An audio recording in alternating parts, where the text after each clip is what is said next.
To welcome and introduce our speaker for this evening, Ms. Scarlett. Thank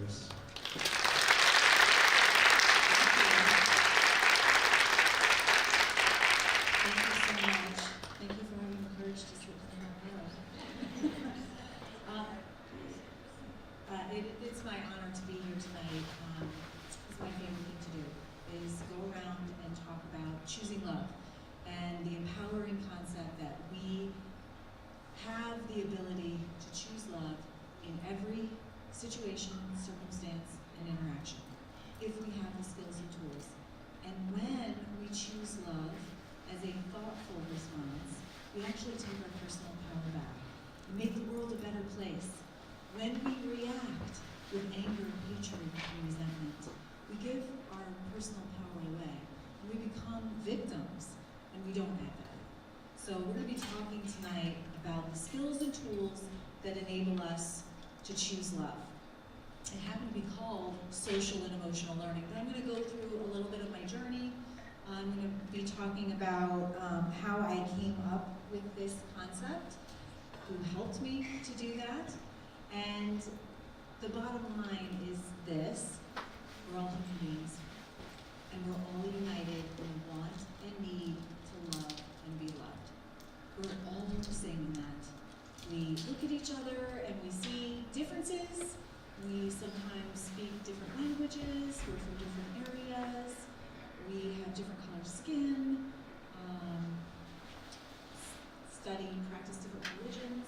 But in our very essence, we're all the exact same in the want and need to love and be loved. And the empowering concept is that this is a choice.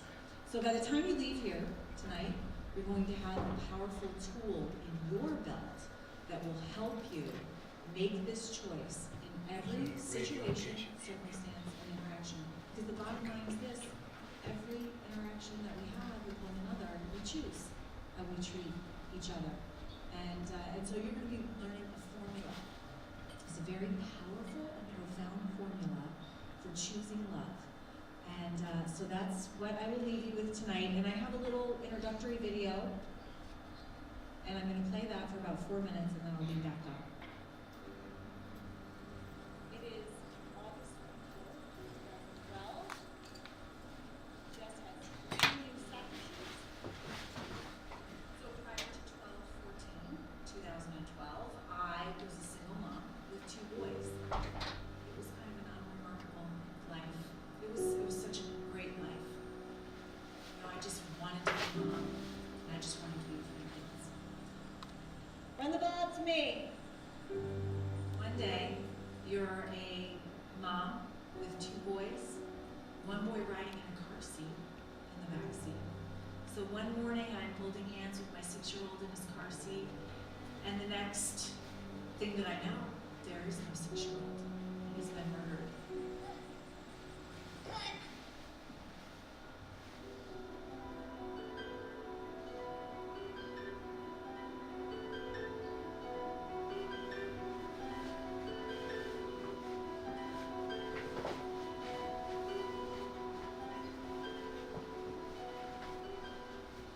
So I had come home for the first time, and I was getting Jesse's clothes for the funeral, and I walked through the kitchen on my way out, and I noticed these 3 words that Jesse had written on the kitchen chalkboard shortly before he died.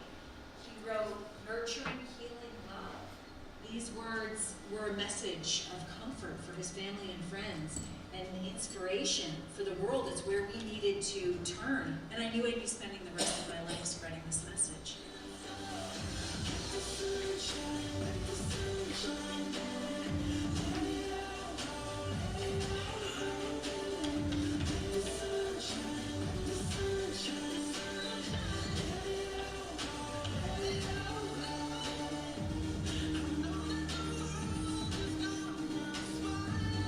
I didn't have to create a solution. There was one available, and it's called social emotional learning. And social emotional learning proactively prevents violence. I believe that Jesse is a part of this organization. I actually believe that he's leading it. And all I have to do is just be present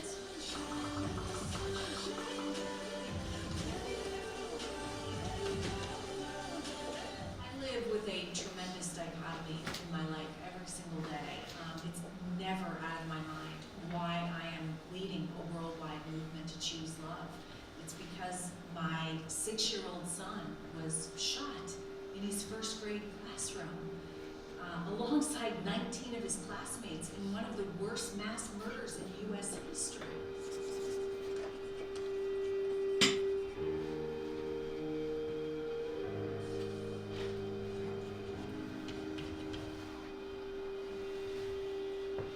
I feel like I meet Jessie a lot in schools.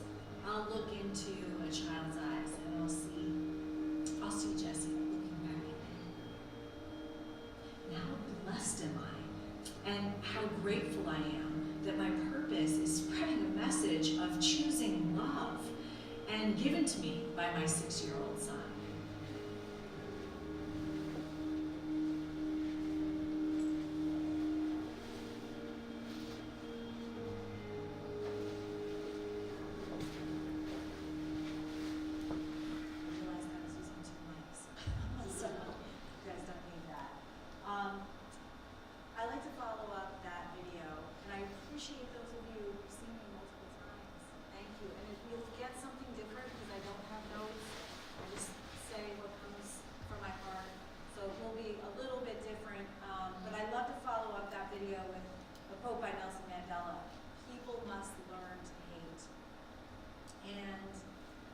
We know that this is true through science.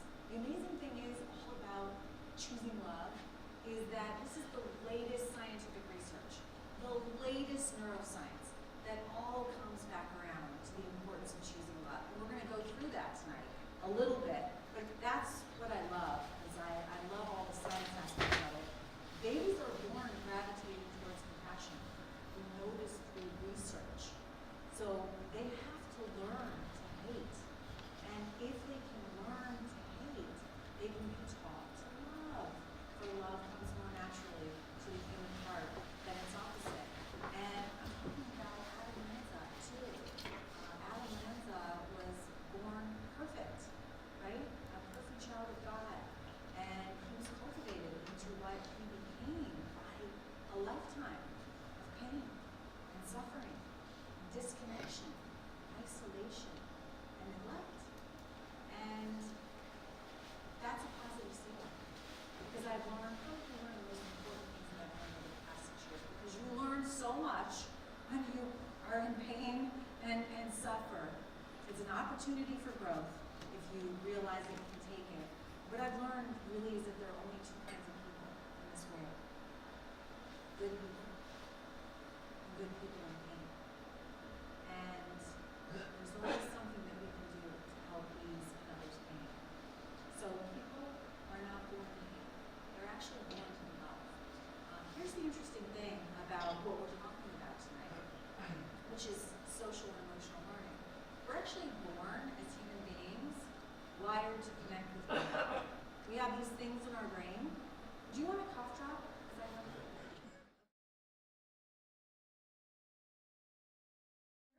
But here's the really interesting thing that I learned. We're not born with social and emotional skills and tools. That means we're not born with the ability, it's not innate within us, in how to get along in a really positive, meaningful relationship. We're not born with those skills and tools. We're not born with the skills and tools that enable us to manage our emotions, to make responsible decisions, to be resilient. Some people are a little bit more resilient. We can teach skills and tools for resilience to the issues we know are going to come. That's called social and emotional learning. And we're not born with these skills and tools. So when I found out about social emotional learning and all the research behind it, which you guys are going to hear in a little bit, I realized I don't have these skills and tools. I don't have a lot of them. At 44 years old, when Jessie died, and I started researching this, I realized I didn't have a lot of skills and tools. Now, I'm a college graduate, and I worked on Wall Street or whatever, derivation of Wall Street. And so, you know, I still didn't have social and emotional skills and tools. I learned them myself as an adult through this program, and my life is exponentially better. So when I'm talking tonight, this is for students. It is for students, but this is for all of us.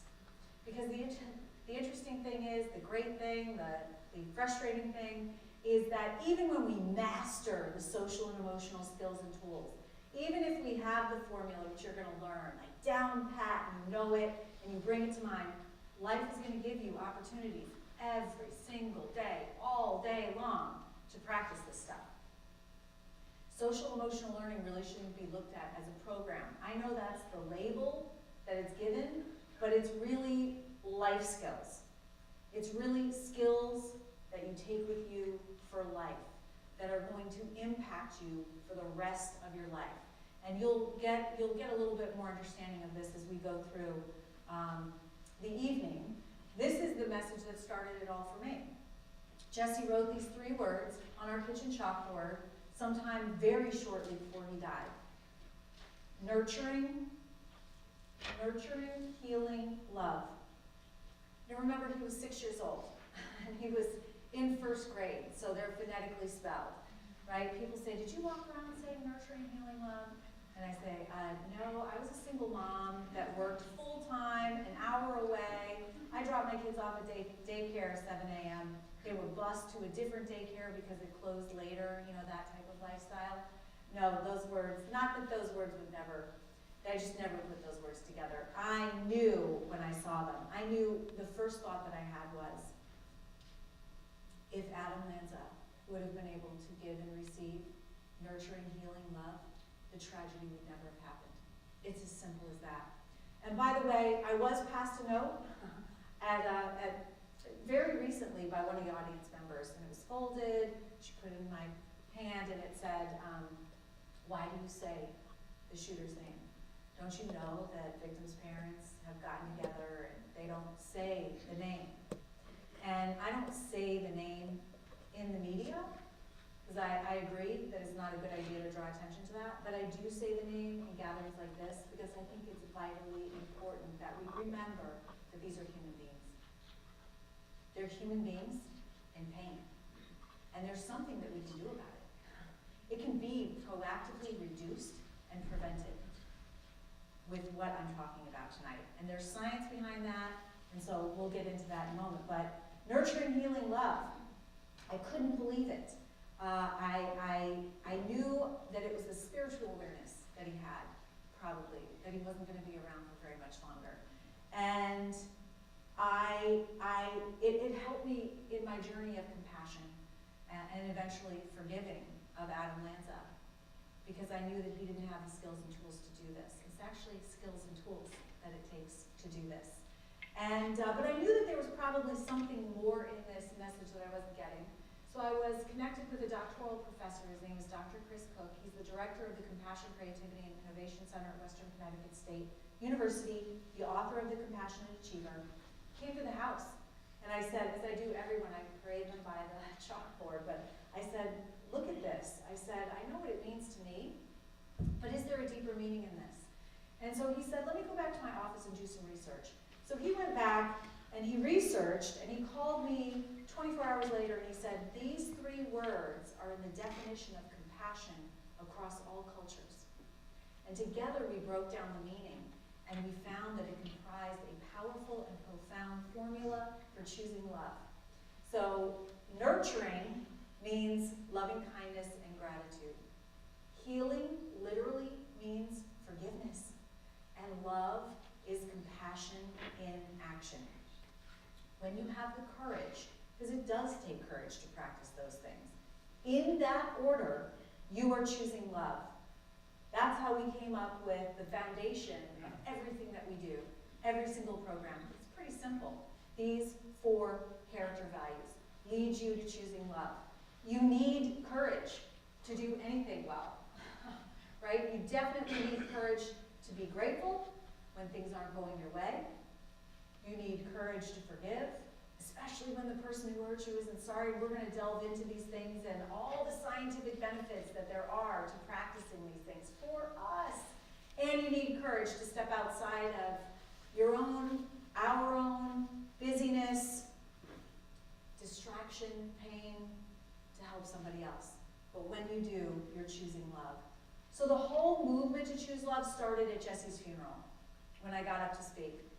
And I said, this whole tragedy started with an angry thought in Adam Lanza's head.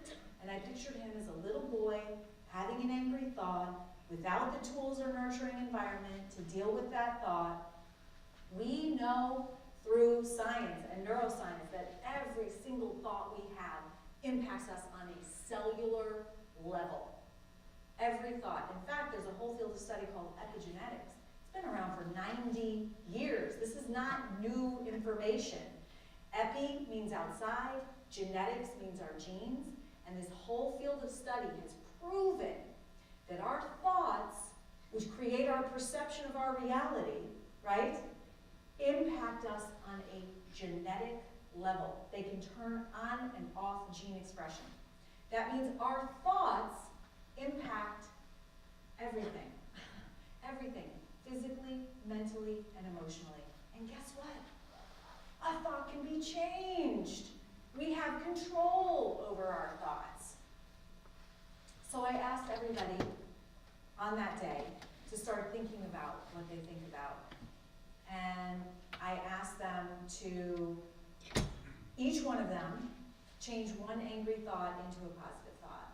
I said, by doing this, you'll make yourself feel good. Loving, kind, compassionate, caring thoughts feel good, and that is reflected in our behavior and how we treat each other. Angry,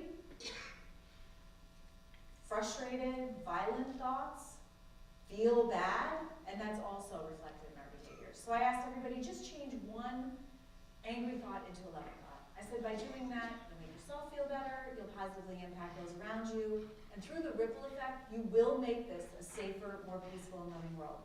So everybody that day went out to the four corners of the U.S., and they started calling me, emailing me, texting me about a week later, saying that one simple act had completely changed their life. And I knew that I was onto something really big. That was my idea for the movement to choose love, actually. I was going to go out with that simple idea, just so life-changing to so many people. If you don't know that, it's just the awareness. Actually, a lot of this is just the awareness, by the way. Awareness can be a skill and tool at your belt that you'll never forget. But then I got educators involved. And educators are the ones that blew the roof off of this whole movement by creating this program, and now it's worldwide. By the way, within the last 2.5 years, which is pretty incredible, by word of mouth. This is nothing but the cognitive triangle in the mental health field, right? Our thoughts impact how we feel, which is then reflected in our behavior. And we have so much more control over this triangle than we ever imagined. So I love this quote, and this is a foundational component of all of our message, and it's by Viktor Frankl. Viktor Frankl was a Nazi German concentration camp prisoner in World War II. He was brought to the camp in a cattle car with members of his family, and when they got off, his family members were taken and gassed immediately. Viktor's life was retained because he was a psychiatrist.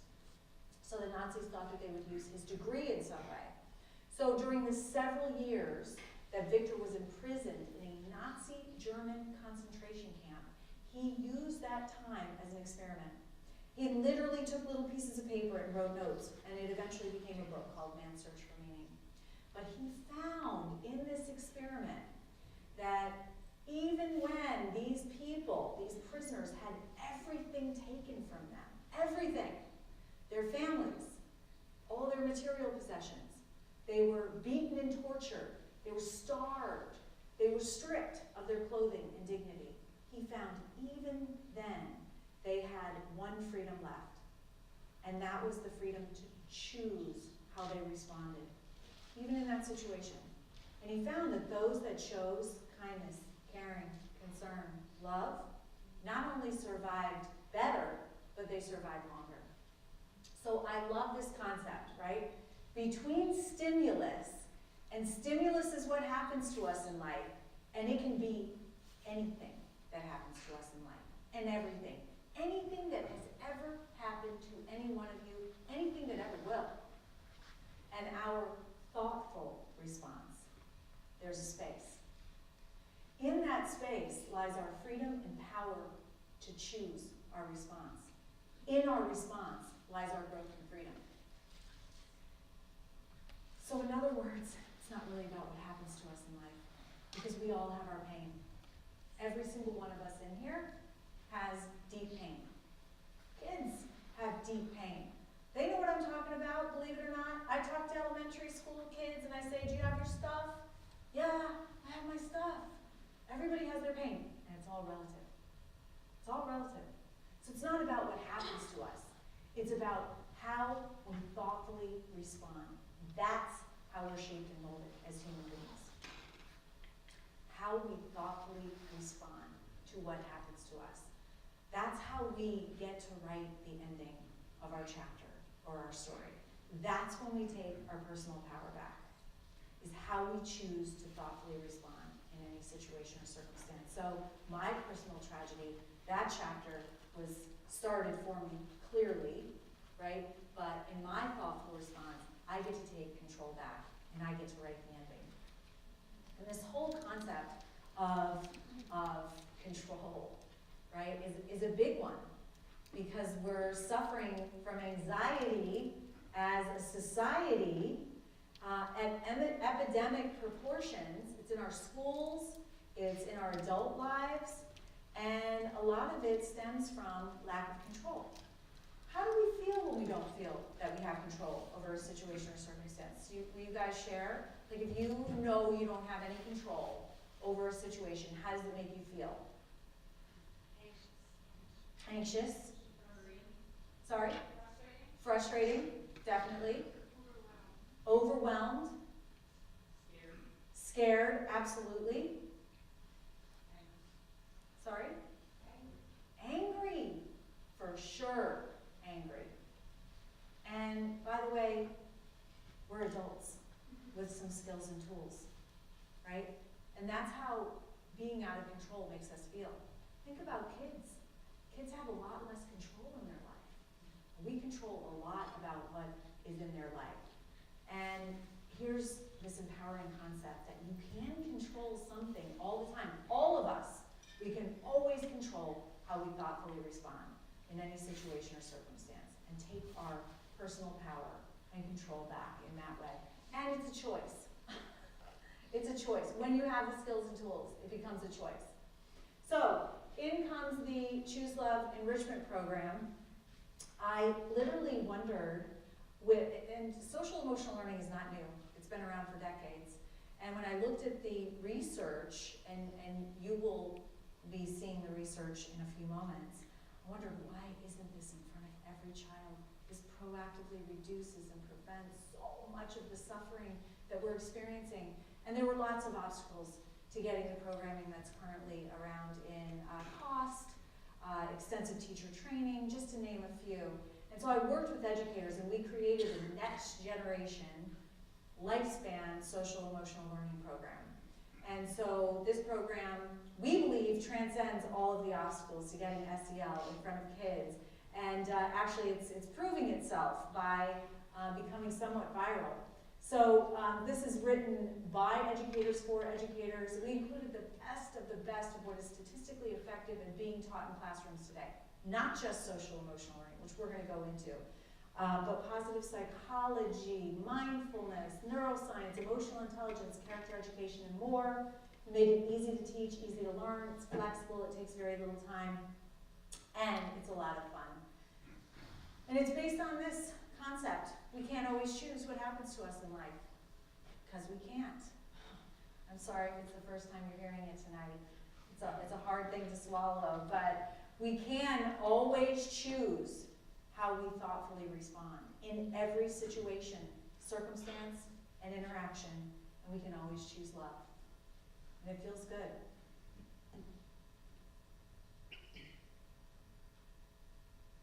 I love the fireworks.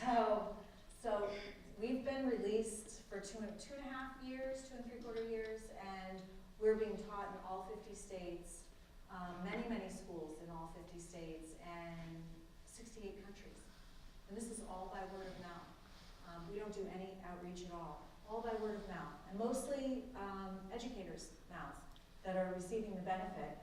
My favorite feedback from educators is that they're learning these skills and tools and taking them home and using them with their own families. I love that. So we're positively impacting over 1.5 million students as it stands, by word of mouth. That was a little village school in Malawi that's choosing love under a tree. Oh, it's so flexible because we're just talking about love, right? People say, what are you, Buddhist or something? What are you, Jewish? How come everything you say comes directly out of the Torah, right? And I've been asked if I'm, multiple religions, and I'm like, why does it sound like my religion from people from different religions? And I say, I think it's because it's based on love. And love is what underlies all religions. It's completely secular, by the way, but it does include love. One of the few programs. So here's the formula, and I want to talk about courage for a moment because we start with courage, and I want to tell you why we start with courage. It's somewhat based on Jesse's courage. Jesse saved 9 of his classmates' lives before losing his own, his brave actions at 6 years old. For this, he was given a commander-in-chief funeral, which is reserved for heads of state and returning war heroes. Jesse was considered a war hero because his first grade classroom was a literal war zone. But I talk about this courage because it's the courage that we all have. I mean, Jesse was a 6-year-old little boy. He doesn't have anything that we don't all have. We just need to be aware that we have it, and courage is like a muscle. We have to practice it. And we can practice it, which is really exciting. I want to tell just a little personal story for a moment about courage. So I go all over. I'm constantly traveling, and I'm obviously constantly flying. And I don't really like to fly that much. I'm a timid flyer. So I'm waiting to take off to take the longest over-water flight overnight from one school district to another. And I'm on this huge plane. I always try to get the window if I can, because I want to see the land whenever possible. And so I'm sitting there at my window seat, and I'm looking out, and I see this over the wing. You see that tube-like thing? And it's like in the flap can't go up and down. So I'm like, And now I've done enough flying, I know that that's not right. But, I mean, there's so many other people on the window seat. The flight attendants are doing their checks, the pilots, the guys outside running around. Somebody's going to say something, right? Well, nobody says anything. The flight attendant goes down and buckles herself in, both of them, and then we start backing out, and we start going down the runway, and I'm going, I can't. I don't know. Is that going to affect, I don't want to get halfway over, the water and find out, can you see it right there? It's kind of hard to see it, it's not right. And so we're almost turning to take off, and I couldn't stand it any longer. I turned around and excuse me to the flight attendant. I'm so sorry, There's something on the wing. And she's like, she unbuckles, she comes up, what? And I said, look. And she said, you're right, that's not right. I'm going to go call the pilot. So she calls the pilot, plane stops. This disgruntled pilot walks down the aisle, takes a look out the window, turns around quietly and walks back out. Then the plane turns and you hear, I'm so sorry, somebody saw something, I'm sure there's nothing, but we have to turn around, your safety is our biggest concern.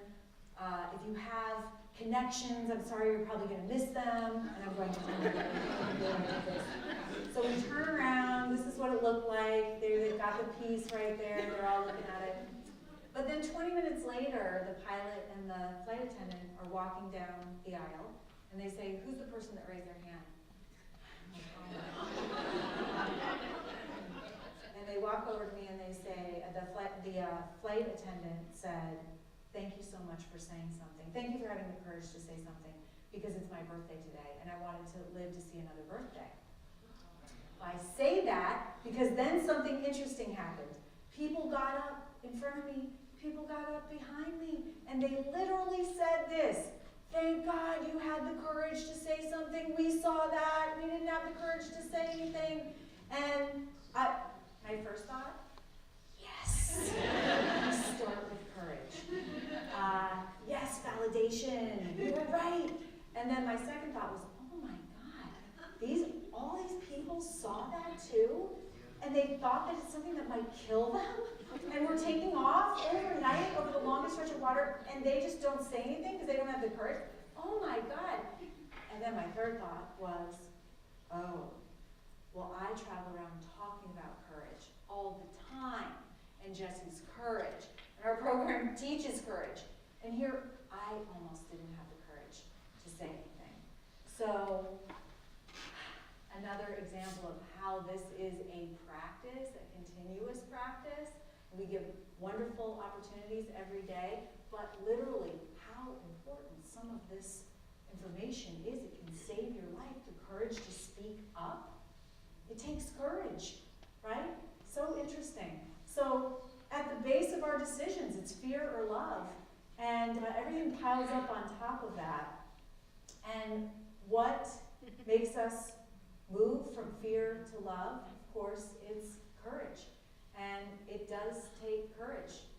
It takes courage to do almost everything. And the way that we practice it, I mean, you can practice this, by the way. Here are just a few quick little practices. The favorite thing of pretty much everyone is the brave breath. Like putting your hand over your heart, putting your other hand over your belly, and then taking a deep breath in, and a deep breath out, thinking about courage, or I love power poses, right? You may have seen me doing a power pose before I got up here. I do power poses. There's lots of scientific benefits to doing power poses that make you have courage. It's pretty amazing. Here's some kids in their brave poses. When I stand in my brave pose, I feel better. When I stand in my brave pose, I feel strong because I'm the best. When I stand in my brave pose, I feel fearless because the pose makes me feel great. Here's a little bit about what courage looks like.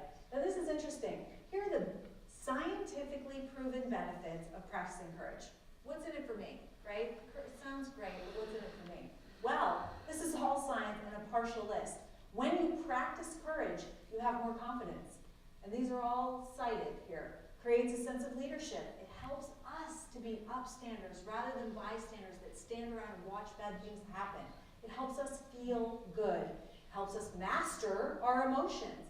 And let's go down to the bottom. It helps to counter bullying. There's research that shows when you have the courage to stand up to bullying behavior, and that's not just kids, by the way, that bullying behavior stops within 10 seconds. And we've seen that to be the case. Kids have worked on their courage, stood up to their bullies on the playground, and stopped the behavior, and in some cases even befriended their bully themselves. So why is it important to understand the benefits of something? Well, more science. There was research out of Harvard University called the Hotel Maid Study, done in 2007. So this researcher took two groups of hotel maids from separate locations, and she brought them into a research center, gave them a thorough physical, and then split them back into their two separate locations. She made one group of hotel maids mindfully aware of the benefits of being a hotel maid, what they were already doing. She said, you're a hotel maid, so by definition, you're very active in your job. When you're active in your job, you have better heart health, you lose weight, you have better moods, etc. She told nothing to the control group. Sent them back out to their two separate locations. They went back to work doing what they were doing before for 2 months, brought them back into the research center following 2 months, and gave them the same physical. Lo and behold, the maids that had been made mindfully aware of the benefits of doing what they'd already been doing experienced those benefits exponentially more than the control group. What's the takeaway? When we understand the benefits of something, we experience them on an exponential level. Not to mention, it's like, what's in it for me? Because I'm pretty busy, right? Educators, parents, and students, all the same. So, courage is the mechanism that helps us change our perception of situations. It takes courage to respond with love. I'm sure you can pull up a situation where it would take courage to respond with love. When we respond with love, though, we take our personal power back. When we react with anger, hatred, and revenge, we're giving our personal power away, even if we don't know it. So when I started this whole journey 6 years ago, I quit my job. I knew that I had to be part of the solution that led to my son's murder. And so I was going to focus on bullying and violence, right?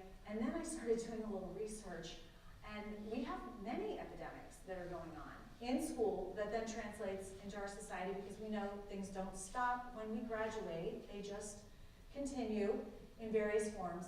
So I'm going to run through a few of them. We have 49.5% of our US youth that will have had a diagnosable mental illness by the time they're 18.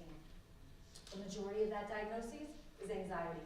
The average onset age for anxiety in our country, 6 years old. This is cited. We know that about 70% of those kids will not get professional help, so they suffer alone. It's interesting when you look at the long-term outcomes of untreated anxiety, exactly what we're seeing in our society. Mental illness, suicide, depression, substance abuse, incarceration, homelessness, violence, just to name a few. We know trauma in schools has increased. 20 years ago, there was groundbreaking research called the ACEs study, Adverse Childhood Experiences. That study found 1 in 5 kids was coming to school traumatized. There's recent research that shows that that number is more like over 50%. Over 50% of our kids are coming to school having experienced a recent traumatic event. Keep in mind, trauma can be anything from yelling and screaming at home, which is traumatizing to your kids, I didn't know that, to the unthinkable. So we know that bullying has actually increased by 21% since we started tracking it in 2003. Despite anti-bullying programs, despite state mandates, despite state laws, it's actually increased by 21%. That's traditional bullying. That's not cyberbullying. We don't have a handle on cyberbullying yet. We know we have more suicides in the US than murders, and we know that substance abuse is skyrocketing. Over 70,000 deaths by drug overdose last year, more than ever in the history of mankind. And that number is supposed to escalate for the next 5 years. What? Despite the war on drugs, despite state-mandated substance abuse awareness programs that we have to put every child through, loneliness is a worldwide epidemic. Actually, all these are worldwide epidemics. I just spoke at an international conference, so I had to see if this was going on with everybody, and it is. But loneliness is also an epidemic. We've got over 50% of Americans saying they're lonely. In fact, we have 18 to 24-year-olds saying that they're lonelier than senior citizens. Where does the majority of loneliness happen? In our bodies. Does anybody want to guess? In our thoughts. In our thoughts. Because I can be in a room filled with 1,000 people and I can feel lonely. Or I can be at home alone and not be lonely. A lot of it occurs in our thoughts. And that's what we're addressing tonight, really. How we think and what we choose to think, and skills and tools to think in a more positive way. We've actually had twice as many students killed by students in their classrooms last year than our military have died in active combat last year. And half of those deaths were by helicopter accident. It's really unacceptable. 6 years ago I was saying, this obviously can't be our new normal, right? It actually is. We have so many gun-related incidents on school campuses. We had one every other day last year. And we're becoming desensitized to it. I'm becoming desensitized to it. And I'm out there speaking about it all the time. It's a defense mechanism that we have as humans, but still, this can't be our new normal, obviously. Schools have to be a safe haven for our educators and our students. But why is this? It's not like people don't know about these issues. We do a great job of figuring out statistics and everything about them. We know about them. They were around when we were all in school, right? I mean, it's nothing that we haven't heard of before, but they're just escalating. But why? Why is that? Well, it's because of our negative bias. As human beings, we're born with a negative bias. We focus on the negative. It's in our DNA. We're born with this. We can't help it, right? And why is that? Like, think about your thoughts. We have between 50 and 70,000 thoughts a day. And we know through research that 70 to 80% of those thoughts are negative. non-productive, and don't serve us. Furthermore, over 95%, more like 99% of our thoughts are repetitive. Same thought we had yesterday, week before, month before, year before, up to 5 years before. So these are the thoughts that are shaping our perception of our reality. And the majority of them are negative, just right off the bat. Why is that? Impulse behavior, when you have negative thoughts, I think it expands impulsive behavior, which can also Definitely. silence. Negative thoughts expand impulsive behavior. You react on your thoughts. For sure. You're right. You have to learn to pause and do a thoughtful response. That's true. But the reason that we have these are because of our negative bias, right? We're born with it. We focus on the negative. Why? Because it keeps us safe. It's not a bad thing. It's there to keep us safe. So go back to caveman times. You've got a caveman, like eyes closed, meditating over here, and then you've got another caveman over here scanning for a saber-toothed tiger. Who's going to live to pass down his genes? Who do you think's going to live? The scanner. Of course the scanner, right? The scanner's going to live to pass down his genes. That's what we do. And I'm not saying not to be aware of your environment, to look out for dangers, right? But we live in a different time now where there aren't saber-toothed tigers around every bush, right? And we have to start thinking proactively and preventatively, right? Instead of focusing on the issue, which we've been doing, focusing on issues that we see, what happens when you focus on something? It grows. We have to start thinking, and it takes courage actually. It takes courage to think proactively and preventatively. It takes courage to do something a little bit different than we've been doing, right? And you see courageous leadership in this school and this district by embracing social emotional learning. But let me tell you something, over the past 6 years, I've traveled around and I've learned that it takes courage to embrace something that's different and something that's proactive and preventative. But until we focus at least a quarter of our efforts on proactive prevention, we're never going to get ahead of these issues. Why? Simply because we haven't. We haven't. What we've been doing isn't working. And there's science behind social emotional learning that shows that it does. Let me give you another example of our negative bias. And you guys who've heard me before, I'm sorry you can't answer, but everybody here has probably heard of PTSD, right? PTSD? Yeah, of course everybody's heard of PTSD. Who's heard of PTG? PTG, post-traumatic growth. Okay, so interesting because post-traumatic stress disorder and post-traumatic growth both have a tremendous amount of research behind them, right? Post-traumatic stress disorder is when you suffer from complications of trauma, right? 7% of the total population will suffer from PTSD at one point in their life. But the vast majority of us experience something called post-traumatic growth when we go through difficulty, challenges, roadblocks, all the way up to tragedy and trauma. We grow from it. We grow from it. The vast majority of us do. Think about that. Nobody's ever heard of it. But it's around. You guys can go home, you can Google it, you can double check me on my research, right? It's a thing. Why has nobody ever heard of this opportunity for growth following trauma? I'll tell you why. Because we're going, where's that index card? What is it called? PTSD. What's the definition? Okay, here, let me file it up here in case that might harm me someday. That's how we think.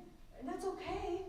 It's not like we shouldn't be aware of things, but with that, we also have to look at the positive alternative. No one bothered to teach us about post-traumatic growth. Nobody bothered to say, hey, things are going to happen to you in your life. You're going to hit roadblocks. You're going to hit obstacles. Those are not things to fear. Those are opportunities for growth. So we can raise a courageous generation that looks at difficulty, with almost sometimes curiosity, and says, I wonder what the lessons are going to be like for me in here. Because it doesn't take away the pain and suffering. I'm pretty sure that pain and suffering are there to get our attention, but it does take away, this awareness takes away some of the fear. And it's when we fear that we resist and avoid things. And that's when bad things happen.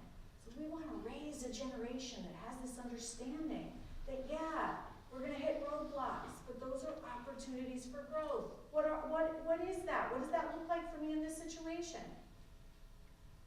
I love this quote by Helen Keller. Character cannot be developed in ease and quiet, only through experiences of trial and suffering. Can the soul be strengthened, vision cleared, ambition inspired, and success achieved? So I just want to talk about our thinking. I'm still on thoughts. But let's just talk about how we think and why we think the way that we do. And this was really helpful to me because when Parkland happened, the high school shooting on Valentine's Day last year, that was 5 years after Sandy Hook, and I noticed we were still having the same conversations that we've been having since Columbine or even before. And I'm like, what the heck? I don't understand. Why are we still, why hasn't much been done? And you can imagine, I mean, this is me. Consider the source. Frustrated, right?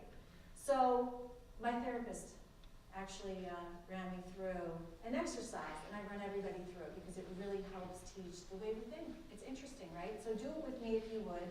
Just takes a minute. Think about a problem that you're currently having. Off the top of your head, can be any problem, no right or wrong answer. Are you girls doing this? Okay. Are you doing it? Okay, good. Okay. Just think about a problem that you're having. Could be at school, could be at home, could be with anything. No right or wrong answer. Shouldn't be that difficult. Okay, you guys have it? All right. Now I want you to mentally list, this says write down, but we don't have pens and paper.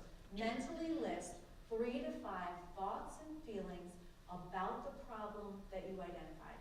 Off the top of your head, no right or wrong answer. Mentally list 3 to 5 thoughts and feelings about the problem you identified. You're not going to have to share it. Just mentally list the thoughts and feelings.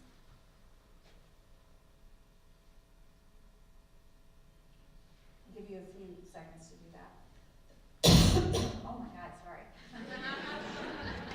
I thought that was just going to be a little... Okay, you guys have your thoughts and feelings? Okay, now I want you to take your mental pen and I want you to circle your thoughts and feelings that are about a solution to the problem you identified.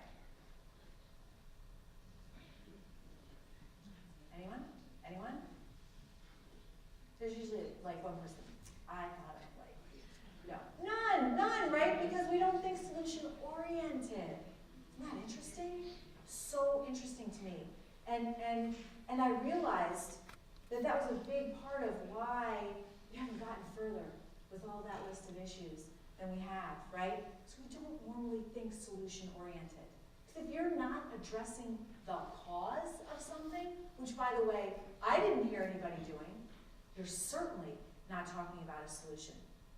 And that's what we're doing tonight. We're talking about this long, windy way to get to the fact that we're talking about a solution to all of those issues. It exists.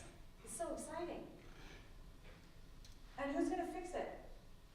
Who's going to fix that huge, long list of issues that have been around since we were in school and continue? Like, we all know about them. Who's going to fix this? Let's just figure it out right now, right here now. I'm sick and tired of all these things, all this pain and suffering. Who's going to fix it? Are our politicians going to fix it? So, you know what, by the way? All politicians are human beings. They have kids that suffer. They themselves suffer from this. If they could have, they would have. So if they're not going to do it, I actually, after Sandy Hook, I fell into the camp where I was like, you know the they, with a capital T? The ones that fix the really big stuff that you pay taxes for, and they. I mean, who's going to do it? I think we're realizing there is no they with a capital T. They is us. It's gonna be us. We all have to stand up and take responsibility for what's going on to be part of the solution. It has to be each and every single one of us. But the good news is there is a solution, and it's called social and emotional learning. So this is when I get into it, right? Social emotional learning is the #1 way to have a safe school. What are you talking about? What about all those external safety measures like not arming school resource officers, single point entries, door locks, active shooter protocol, all those things? Well, all those things are important. I'm not saying they're not important, but they're all external safety measures. They don't address the cause of why a child would want to harm themselves or someone else. The only thing that does is social emotional learning. Kids that are connected, that have the skills and tools to have healthy and meaningful relationships, kids that can manage their emotions, kids that are resilient, they're not going to want to harm themselves or anyone else. And there's research behind that, but it makes common sense. It's cultivating safety from the inside out.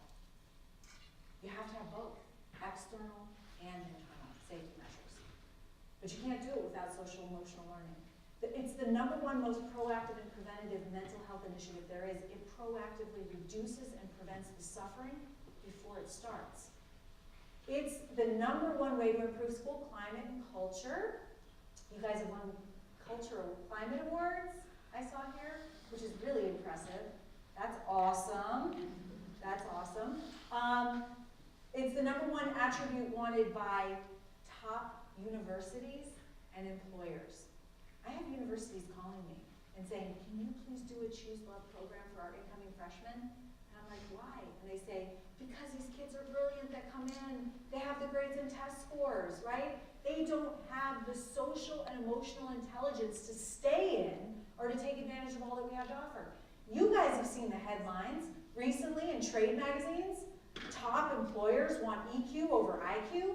Emotional intelligence is managing your own emotions. Social emotional intelligence is managing them between people. They want EQ over IQ. Why? Because employees with higher social and emotional intelligence are at times twice as productive. They work better in groups. They're more creative.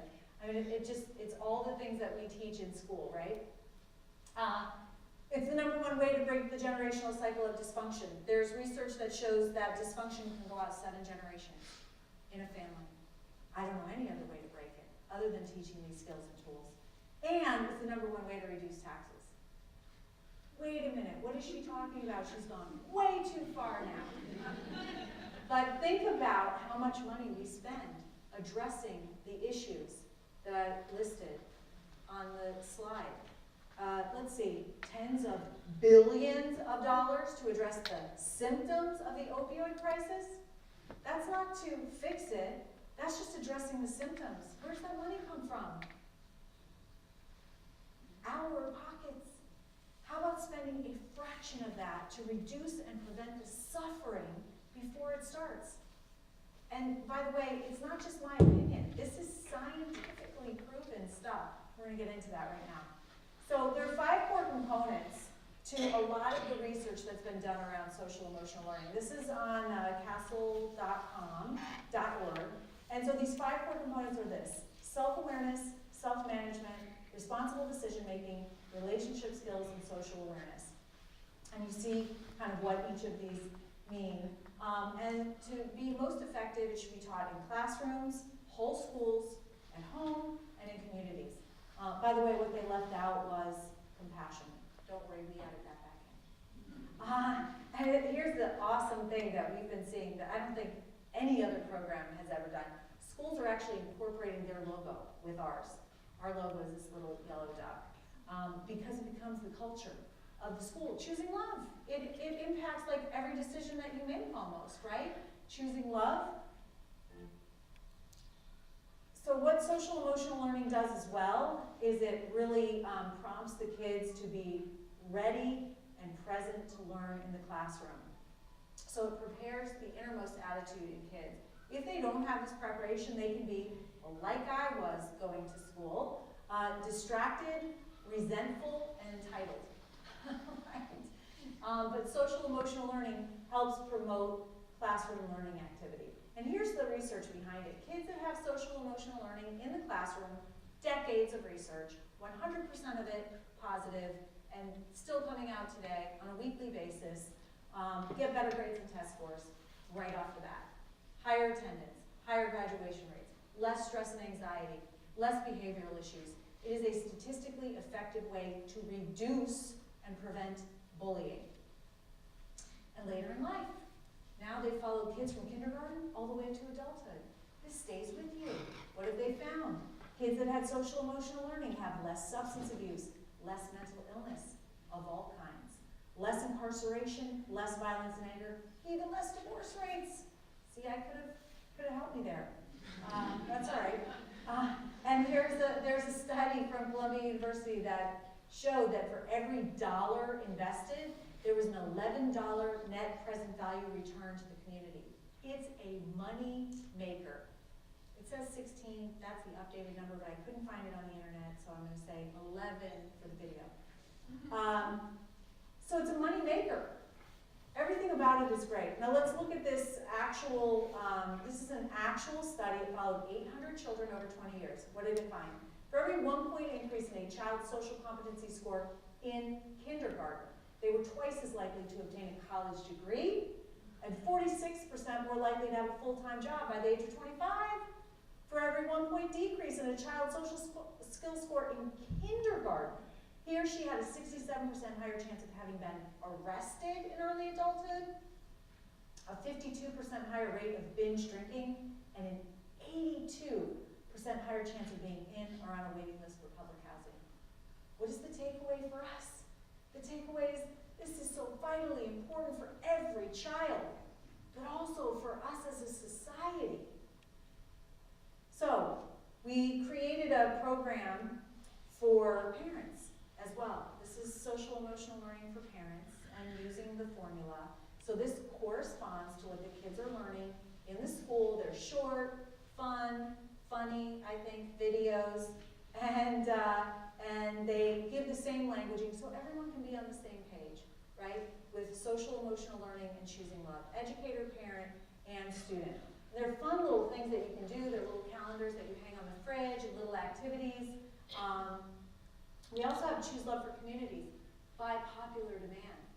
Because when I go around and I launch in whole districts, then we might have a kickoff celebration. And it doesn't matter if I'm in Boonville, Arkansas, right? Having baked beans and coleslaw and barbecue, which is really good. Or if I'm in Livermore, California, on the top of a mountain with white tablecloths and having a catered event.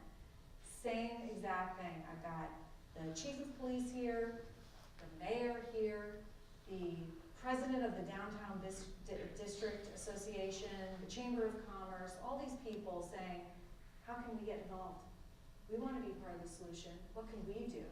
Right? So by popular demand, we created the Choose Love for Communities.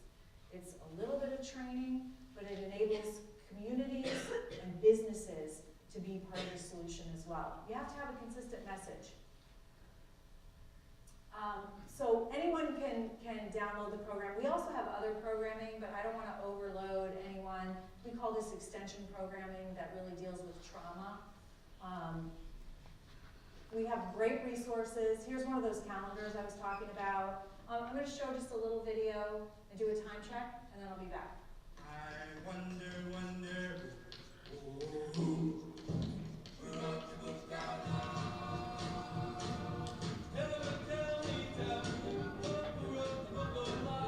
Today we're going to talk about Choose Love, and we're going to talk about the last component. But first I want to review all the other ones.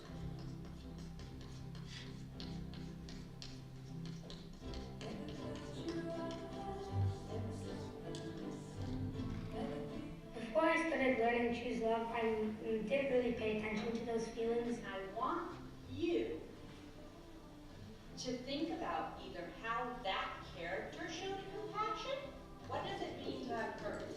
I think that courage has changed for me because instead of a knight in shining armor, I think that courage is more about helping other people, not just for yourself. Now that I know how to be courageous, I go up and speak in front of my because I used to have a lot of trouble speaking out. Choose Love has definitely made it easier to go to school. At the beginning of the year, the anxiety level was definitely for me at a 10. After Choose Love, I feel like for me the anxiety level was like a lot lower and probably more like at a 3. Raise your hand if Choose Love is your favorite subject. Grades got better because Choose Love. I do use Choose Love at home because I feel like the hardest thing to do is to be like civil with your like siblings. The message that my daughter gave to me about compassion, forgiveness, love, and how people belong, which is maybe a better police officer, a better parent. Ever since I learned Choose Love, like sometimes have fights at home, and then we just forgive each other and just move on. From bullying to drug abuse to suicide, I mean, all of these truly terrifying problems that we are anticipating as parents, all of that, I believe, could be just proactively mellowed out, disappeared, calmed down as a result of it. Yeah, yeah. I think it definitely helps me feel safer in school. Show me the forgiveness tree. Like when your son don't have words on it. Can you point to your giving fingers? There's a heart in the middle. And here's our forgiveness fingers. I truly believe in my heart, and as a police officer, okay, if these other schools, any other students open their hearts and mind to what Scarlett, that's a Scarlett Center. 1, 2, 3, 4, 5. Until my anger dies. Until my anger dies. That person had a program that Scarlett is set up for these kids right now, that day never would happen. 6, 7, 8, 9, 10. If I'm still mad, I'll count again. I feel safer because I don't think these people that I've learned Choose Love with would ever do something like that.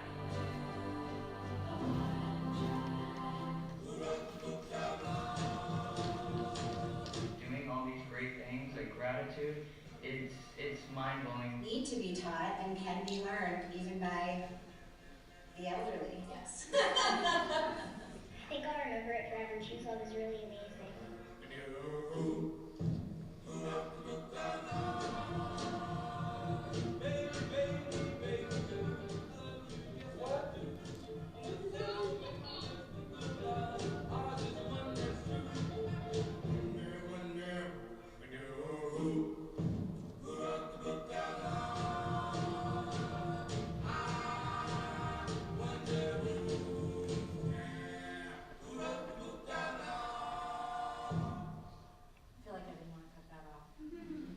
So just really quickly, for all of you, you can access anything. You can access the lessons if you want, or the home program, the community program, all online.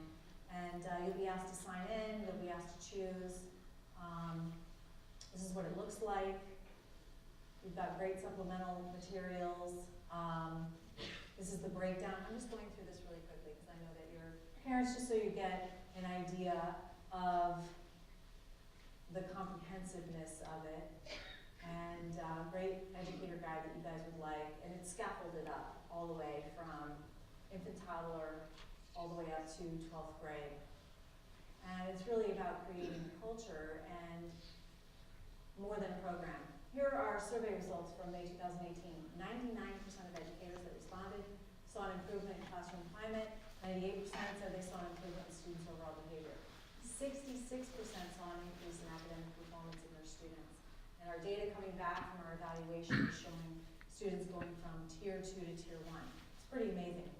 Here's some feedback for the littles. Out of all the hearts, only one is the best. And that's really hard to draw too, really cute. So I did want to talk about the final report from the Sandy Hook Advisory Commission report that came out 2 years after the shooting. They were given the responsibility of finding out how something like that could happen, what we could do to make sure it doesn't happen again. They came up with 3 things. In no particular order, by the way. Gun safety, more access to mental health, and social emotional learning all over the report.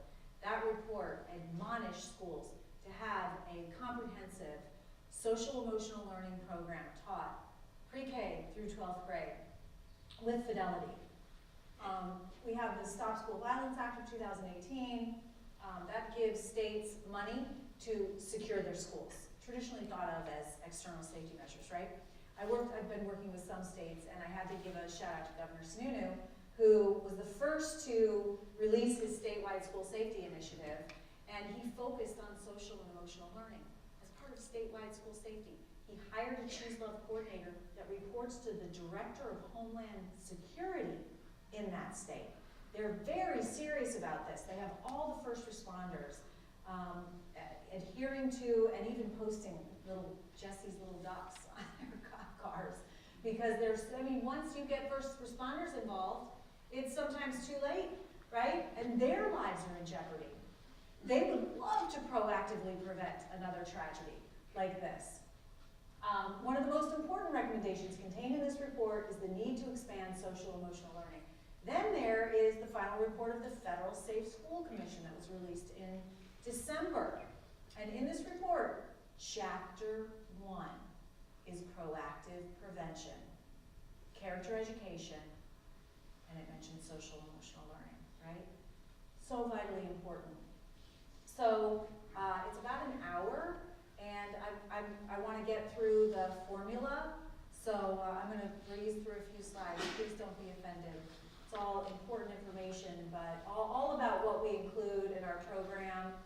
I will introduce Jesse quickly. This was his first grade classroom picture taken October 23rd, 2012, so a little less than 2 months before he died. And the best way to introduce him is to say he was born 11 pounds. So by C-section. And the first time I saw him, I walked up to the nursery, and all these nurses were gathered around the window taking pictures. So I walked up behind them and I said, "What are you taking pictures of?" And they said, "There's this enormous baby who's crawled down to the bottom of his bassinet, the clear plastic, and he's trying to get out." So that was Jesse. Within 24 hours, he had crawled down to the bottom and was trying to get out. So that gives you an idea of his level of energy. And I don't know if you guys have read the book Owen Meany by John Irving.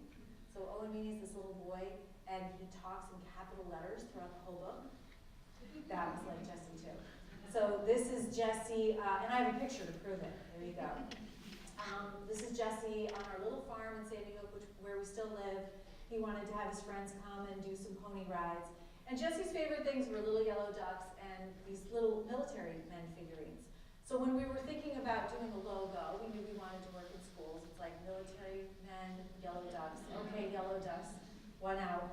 But the interesting thing is that for the last 5.5 years, my chairman of the board has been a retired 3-star Marine Lieutenant General who says he's seen the worst of humanity through war. He did 3 tours in Vietnam, 2 tours in Iraq, and he believes the only path to peace is through what we're doing at the Jesse Lewis Choose Love movement and through social and emotional learning. So, Harvard University did a 75-year longitudinal study, a lifespan study, the longest study ever done on aging. And they found the secret to happiness is positive relationships, meaningful connections. We have to learn the skills and tools, but it's the secret to happiness. Here's the other interesting thing. The opposite of addiction is connection. And connection is love. And we can learn how to choose love and fix so many of our issues. So I'm going to breeze through the formula quickly because I want you to have it. Courage is the willingness and ability to walk through obstacles despite feeling embarrassment, fear, reluctance, or uncertainty. And I'm at 100% free and reduced lunch school the other day in Connecticut. The 2nd graders are choosing love. I'm reading this gratitude list. Actually, it's not the other day. Now it's a year ago. I'm reading this gratitude list, and he goes, and by the way, these kids get fed breakfast, lunch, and dinner at this school, and they get sent home with food in their backpacks. Number 1, I'm grateful for having a house when I'm not with my parents and for having foster parents. Number 2, I'm thankful to eat every day. And he is. And, nobody would blame this little boy for being angry and belligerent. But he's not. He's focusing on what he has and gratitude. He's going to be okay. Here are all the tremendous scientifically proven proven benefits of practicing gratitude for all of us, look, they all lead to happiness. We have to remember, it's not happiness that makes us grateful, it's actually gratefulness that makes us happy. My 3 favorite gratitudes are my 3 favorite benefits of practicing gratitude: better sleep, stronger immune system, and extended lifespan, right? We know something's really powerful if it extends your lifespan. Forgiveness, bottom line, it's the key to resilience, and we know that the number 1 benefit of forgiveness is healthier relationships. Where did I just hear that? Oh yeah, Harvard University's 75-year longitudinal study that said the secret to happiness is positive relationships. What's the way to do that? Through forgiveness. And when people heard I wanted to put forgiveness in a program, they were like, ooh, forgiveness. That's pretty lofty for kids, don't you think? Guess what we're finding? It's not lofty for kids, it's lofty for us.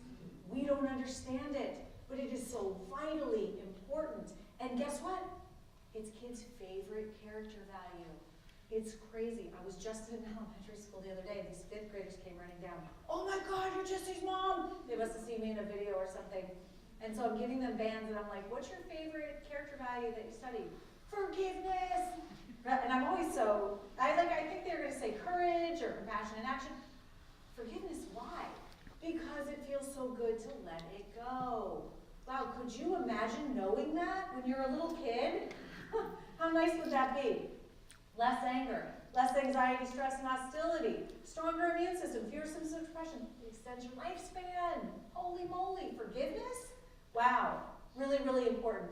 And then compassion in action is the understanding of a problem or suffering of another and acting to solve that problem or alleviate the suffering. And I want to, look at all of this scientific benefit. It releases oxytocin and mimics a runner's high when we do for others. It evokes gratitude. It cultivates social connection. Connection is love. Counteracts depression, anger, and anxiety. When people see us do it, they want to do it. All of the nurturing, healing love we give out, we get back. And studies show a 22% reduction in mortality when we do for others. Wow. So in other words, if you choose love, you're going to live forever. Because practicing each one of these character values extends your lifespan, right? So here's just a few, we're just wrapping up our social emotional learning awareness month this year, and I'm going to give you just a few pictures of what other schools are doing around the country, which is kind of fun.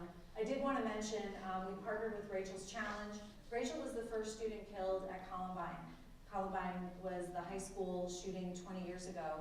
And Rachel left very similar messages to Jesse. This is actually me with Rachel's parents, Daryl and Sandy Scott. They actually developed, it's a really complimentary program, but not the same. They do 1 to 3 day workshops, and they've done them. They save 150 kids from suicide every year. They have averted, I think, 12 school shootings. They do a tremendous job, and it's a great way to kick off social emotional learning. Rachel's story is interesting. 2 years after they started this initiative, they were moving around her furniture, and they found a handprint that she and her sister had outlined their hands. And in the hand, she says, these hands belong to Rachel Joy Scott and will someday touch millions of people's hearts. And that was at the 2-year mark that they found that message, and they had just reached 2 million people with their message. And it's a tremendous program, and I'd love for you to check that out as well. This isn't rocket science. Clearly, what I'm saying tonight is not rocket science, but it is all science. Isn't that interesting? All the latest scientific research, all the latest neuroscience brings us back to choosing love, which is amazing. Does the Choose Love formula work for everyone in every circumstance? JT and I were asked to send my book to a group of convicted felons, and then I was supposed to go up 2 weeks later to read it. And I'm like, no group of convicted felons is going to read a book called Nurturing Healing Love. But I don't mind sending it, and I certainly will go up and talk to them. Maybe the staff will read it, maybe the parents will read it, the parents of the families. And but when we went up there, they had had not only read it, but they dog-eared it, underlined it, highlighted it, rewrote passages. They'd all read it. They were ready to talk because they told me all they ever knew was anger, hatred, and resentment. And you hurt them, and they're going to hurt you and the ones that you love even more. This concept of being able to choose love for themselves was mind-boggling to them. They wanted to dedicate their lives to it. It was like a religious experience. I'll just play this quick video. I just want you to choose love instead of revenge. It amazed me in the discussion we had how many people, just because of your story and your message, were rethinking the behaviors they've done. And not just rethinking the behaviors they've done, but literally coming up and saying, maybe I'm not going to behave this way going forward. And I thought that was one of the most powerful things because some of us in here have legitimate street credentials. And these are people who you maybe saved lives, literally multiple lives. And I think just your message when you coming here, before you got here, you had done that. Now with you being here, we're already thinking something in our lives. And I want to thank you for that. So I'm going to leave you with this message that Jesse left for his older brother. JT, the same day that I found the Nurturing Healing Love, went into his room and found this little note folded up on his desk, and it said, have a lot of fun. And this is a profound message from a little brother to a big brother. You remember Jesse bouncing off the walls, always having fun, right? But this concept is so vitally important and not something that we pay enough attention to. When you examine what makes a superior athlete, is it DNA, like the real standouts, the best of the best there have ever been? Is it because they're superior human beings with superior DNA? Actually, it's not. You know what they all have in common? Unstructured play. Unstructured play. It helps you be creative, right? And it helps you think quicker. It helps you think out of the box. It helps your game. When Charles Atwater climbed into the tower in the 1960s at University of Texas in Austin and committed what was the worst mass murder on a school campus then, the governor said, okay, we're going to pull out all the stops. We're going to figure out why is this happening. He hired the best researchers in the world to research violent behavior. And they took Charles Atwater's whole social biography and they tore it apart. They examined every part. But then they took other violent criminals and they tore their social biology apart and took every little piece. Then they handed it to the top researcher, violence researcher in the world. They said, make sense of it. Do you know what rose to the top? That was common in all of them, almost all of them, including Charles Atwater? Lack of unstructured play. In fact, so much so that this top violence researcher turned into the top play researcher in the world, right? So this is a really, really important message. What are the two most important things that we do every single day? Choose love as the foundation for every choice that we make, because choices based on love and fear, the outcomes look vastly different and have a lot of fun. This is Dr. Chris Cook and I having a lot of fun. Dr. Chris Cook went on to write the neuroscience, and he's now on my board of directors. So I'll leave you with this starfish story. There's a little boy walking along the seashore, picking up starfish, throwing them into the sea. An older man walks up the other way. What are you doing? And the little boy says, well, the tide's gone out, and if I don't pick up these starfish and throw them into the sea, they're going to die. And the old man says, oh, little boy, I just came from the other way. There are tens of thousands of starfish all over this seashore. If you worked all day, you would never make a difference.